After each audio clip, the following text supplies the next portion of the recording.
Now, a look at a moment when national security interests trumped ethical concerns. Jeffrey Brown has our book conversation. Nazi scientists, some of them tied to war crimes, including horrific concentration camp experiments, brought to the U.S. in a secret program to advance American security interests during the Cold War. It sounds like the plot of a film drama, but it actually happened, and on a large scale. The story is told in the new book, Operation Paperclip.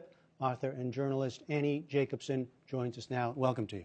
Thank you. So these were top scientists in the German war effort, sought out by the U.S. military as the war was coming to an end. That's right. These were Hitler's top weapons makers, and Operation Paperclip became a classified military program to bring them to the United States. It also had a public face, so there was, on the one hand, the truth about the program kept secret, and on the other hand, the idea that we'll tell the public that these are the good Germans. And, the good Germans, but they were dedicated Nazis, the ones you write about. We should say there are many, 1,600 in all, right? Yes. You document about 21 of them, dedicated Nazis, some, as I said, involved in horrific stuff. What they did was known, right, to the people who were, to the Americans who were seeking them out. Certainly to the American military intelligence officers who were interviewing them. The idea that they were involved in war crimes was really necessary to be kept secret, and that's exactly what happened. And so in the book, I think I unveil a lot of the truth about this program that has remained clouded for decades. So give us an example of one of the figures that intrigued you. Well, I think one of the worst case scenarios was that the United States military made the decision to bring Walter Schreiber. This was Major General Dr. Walter Schreiber, the Surgeon General of the Third Reich. He wound up at a military facility in Texas. And doing what? Well, during the war, Dr. Schreiber had been involved in the vaccine program for the Reich, which sounds like a nice program, but it was actually a program to work on protecting German soldiers from these biological weapons that were also being manufactured. So he was involved in war crimes and concentration camps. He became a prisoner of the Soviets and then defected to the United States. We saw him as someone who we absolutely wanted here for his knowledge.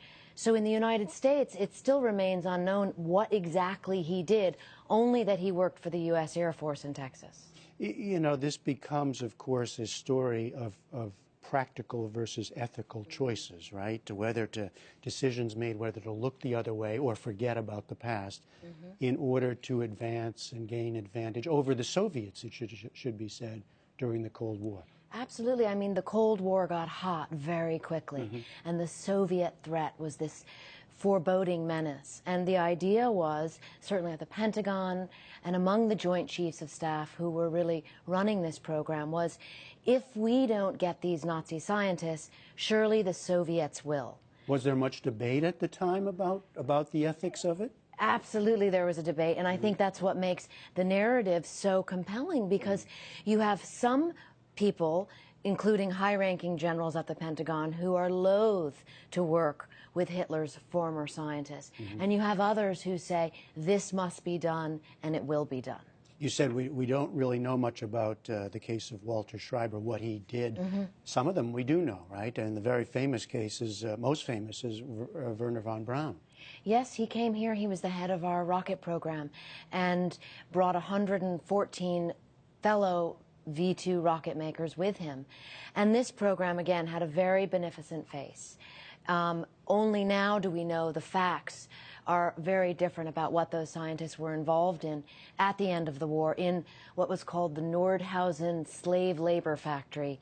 Deep in the tunnels, you had concentration camp prisoners building the V-2 rockets. So in a case like that and others where we know that they did accomplish things for the U.S. when they came here, then the question, and you write this, does accomplishment cancel out past crimes? That, I think, is the conundrum of Operation Paperclip. And I hope that people come to their own conclusion about that, because certainly the idea that you would excuse some of this horrific behavior during the war becomes, you know, that big moral question. And what happened to these guys in the end? A number of them just lived out their days quite well here in the U.S. You know, the obituary for Dr. Theodore Benziger in the New York Times, I think, kind of sums it up.